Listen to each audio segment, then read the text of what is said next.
You worked hard, lived below your means, and saved 75% of your income. That's not easy, and you've done what most people won't even try. Now your savings are growing fast. You've cut out the waste, built strong money habits, and hit your big goal. But now you're wondering, what's next? Do you just keep saving? Keep living small? At this point, it's not about pinching pennies anymore. You're ready for something more, but no one tells you what that looks like. The truth is, once you save this much, you unlock a new level of freedom. It's no longer just about money. It's about choices, time, meaning, and how you want to live. This is where financial freedom really begins. Not when you stop working, but when you start living on your terms. So, what do you do next? You don't just keep saving. You start building something bigger. Number 1. The psychology of post-saving clarity. When you first start saving money, everything feels clear.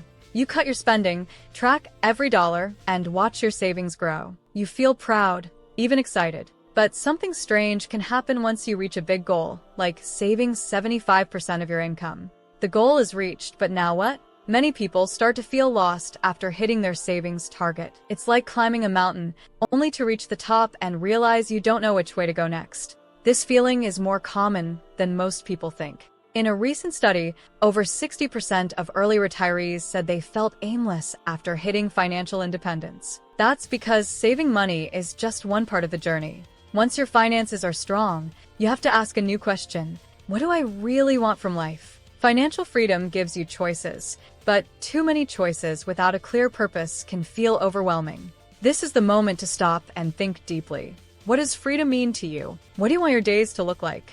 Now is the time to define your why, not just your number. Without purpose, money is just numbers sitting in a bank. Number 2. From saver to capital allocator, think like a family office. Once you've saved 75% of your income, you're no longer just a saver. You've become something much bigger. Now, your job is to think like a capital allocator. That means learning how to use your money wisely, not just hold on to it. Wealthy families don't just save, they grow their money through strategy. They think like what's called a family office, which is a private team that manages their investments, goals, and long-term plans. Even if you don't have millions, you can borrow this mindset. At this level, your money is a tool to build your future. Instead of just throwing it into a savings account, you can start placing it where it has more meaning and more power. Maybe that means investing in a small business you care about. Maybe it's real estate, a tech startup, or something that supports your values, like green energy or education. You're not chasing the highest returns anymore. You're creating a life portfolio that brings both freedom and fulfillment. One idea that works well is thinking of your money as building a small empire. Not to show off, but to give you full control over your time, work, and lifestyle. You've earned the right to dream bigger. You're no longer just saving for someday. Now, you're building something real with your money, something that lasts. Number 3. Buy back your life. After saving 75% of your income, you've already done the hard part. You've built discipline, cut waste, and learned how to live below your means. But now, it's time to ask a better question. How can your money give you more time, energy, and joy? This is where a powerful idea comes in, buying back your life. Most people use money to buy things, but smart savers know that the best thing money can buy is freedom. That could mean having more time to spend with your family, starting a passion project, or just getting enough rest. One way to do this is by spending money to free up your time.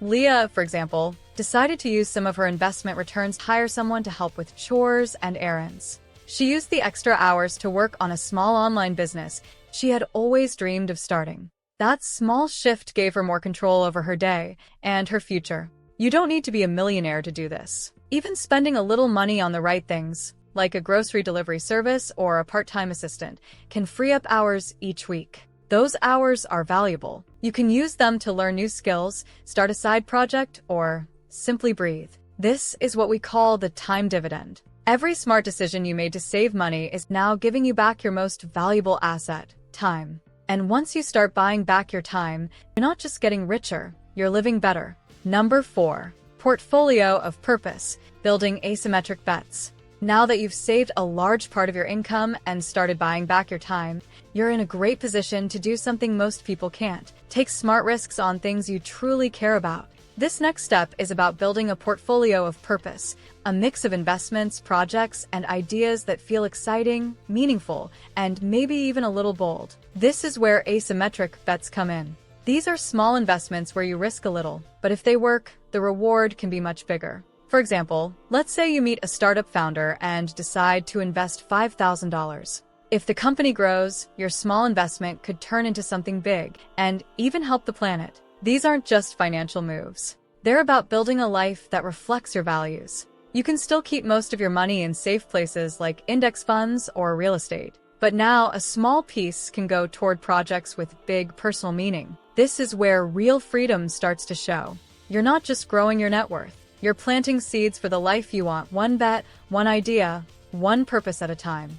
Number 5. Optionality is the real wealth. When most people think about wealth, they imagine a big number in a bank account. But the real power of money isn't the money itself, it's the options it gives you. This is called optionality. It means having the freedom to choose. You can work if you want to or take time off. You can live in a big city or move somewhere quiet and affordable. You can start something new without fear because your savings give you a soft landing. People who save 75% of their income have unlocked this power. They don't need to stay stuck in a job they hate. They can take risks, try new things, or make big life changes without worrying too much about money. For example, some people take mini retirements, a 6-month break to travel or explore a new career. Others move to lower-cost countries like Portugal or Thailand, where their money stretches much further. The point isn't to stop working forever. It's to design a life that feels right for you on your terms. With strong savings, your future is full of doors. You get to choose which ones to walk through. And that freedom, that's the real wealth. Number 6. The hidden asset class, social capital. When people talk about building wealth, they usually focus on money, stocks, or real estate. But there's another kind of wealth that's just as important and often more powerful. It's called social capital. Social capital means the value of your relationships. These are the people you trust, the ones who inspire you, and the ones who open doors you didn't even know existed. A good connection can lead to a new job, a smart investment, or even a life-changing idea. Now that you've built strong savings, it's the perfect time to invest in people.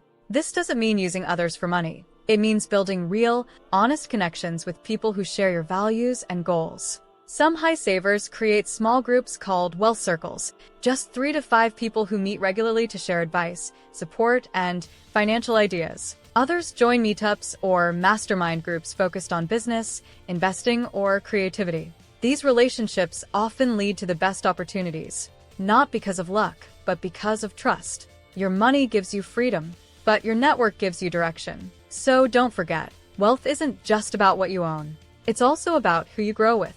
Number 7. Financial freedom is a practice, not a point. Many people believe that financial freedom is a finish line.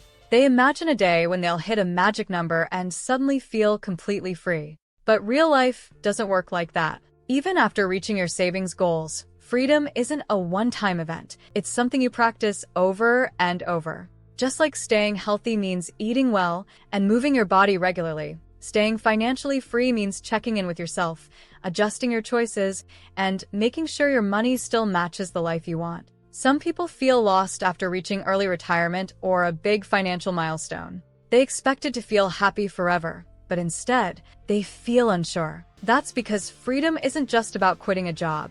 It's about creating a life that feels full and alive. Your needs, goals, and dreams will change over time. What feels right at 30 might not feel the same at 40. That's normal.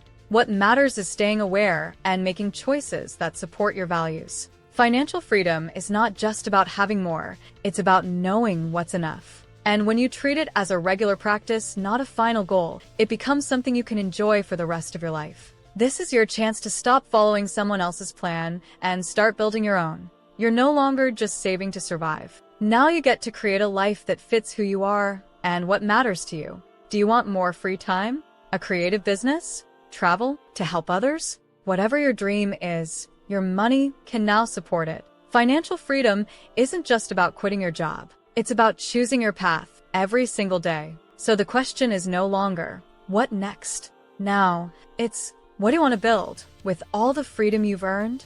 Now, if you want to learn how to achieve financial success, then watch this video next. If you made it to this point in the video, please like and subscribe to the channel to see more content like this. Thanks for watching, and I'll see you in the next video.